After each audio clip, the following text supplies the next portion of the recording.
Go ahead and get your scratch paper out and join me on the math on the spot.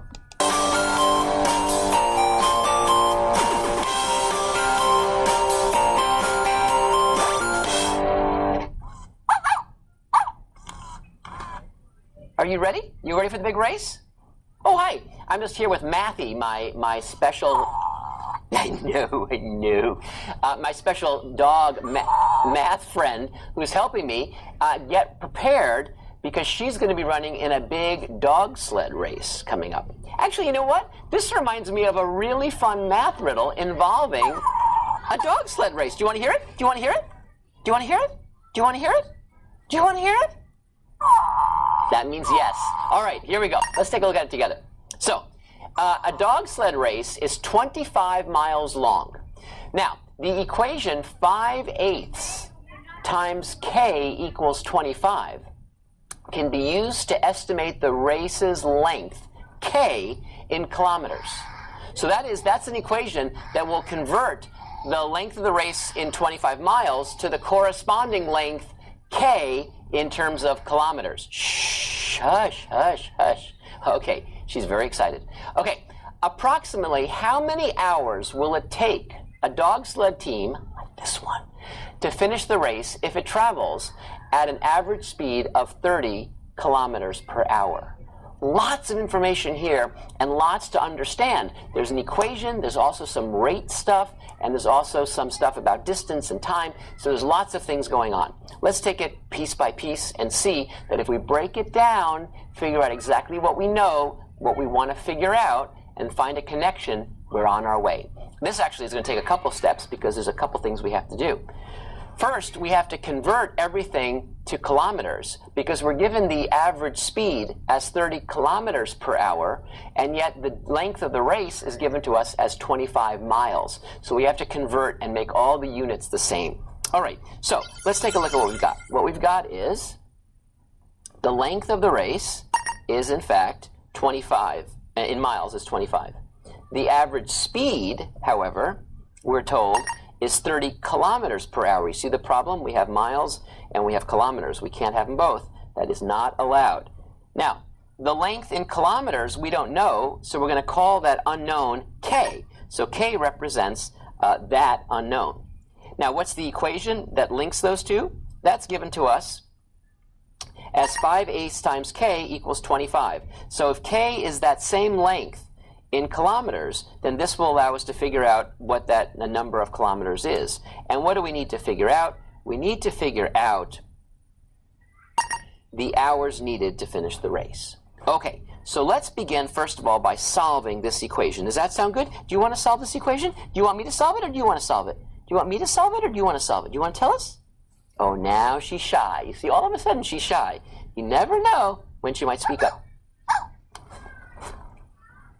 I wonder what that meant. I think that meant she wants me to solve it. Okay, so if she wants me to solve it, what I'm going to do, is we'll take this equation and let's just write this down. So we have 5/8 times k equals 25.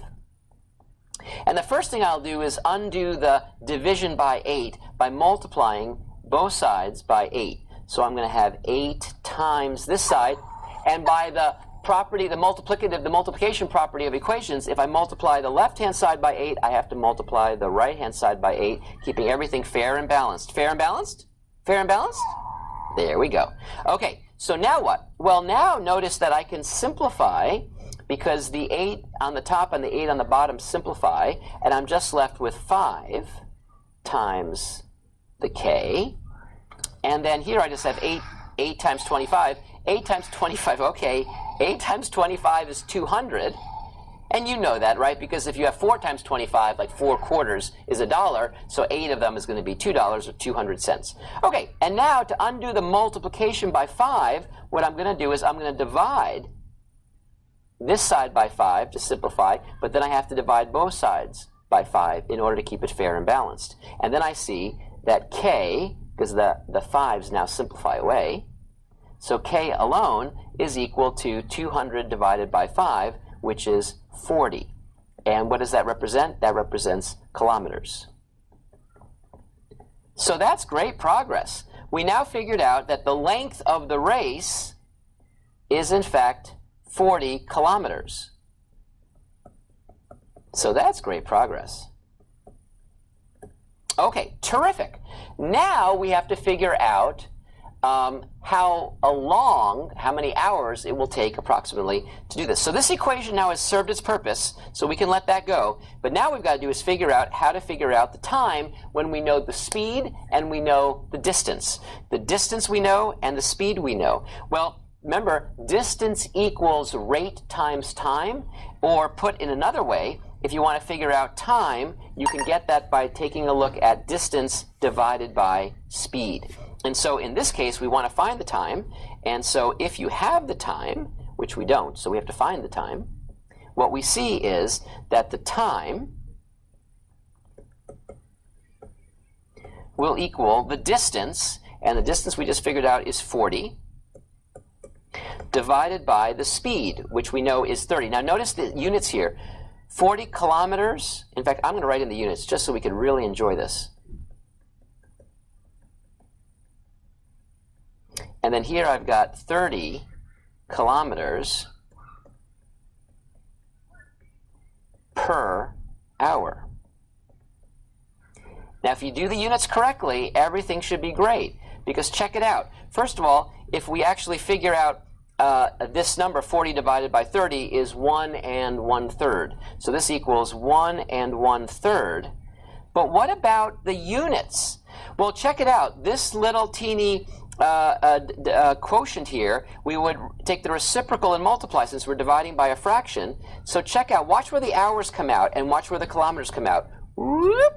So the kilometers come out below and they cancel, they simplify, and these hours come out on top.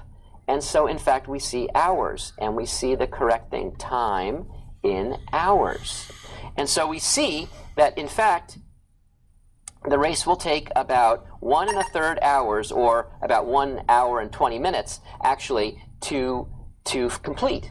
And we were able to figure that out because first we had to convert this distance in miles to a distance in kilometers, and then knowing that distance in kilometers and the speed in kilometers per hour, by taking a quotient, we were actually able to figure out the time it will take. And that's how long it would probably take Matthew, although Matthew's not nearly as fast as these professional dogs. No, it's okay. It's okay to be a little bit slower because, in fact, it shows you that you're taking it steady. You know, when you take equations and solve them in a steady way, we will get the correct answer. Remember, it's not just getting it done really, really fast, but even better to understand it, to make meaning of it, and then to always answer those equations and find the solutions correctly. Correctly, right? Exactly. Have fun thinking about math. Matthew and I will see you soon. What? Thanks for watching. Sorry about the bell at the end there, but you got the whole part of the equation that you needed. Thanks for watching, and I'll see you on the next one.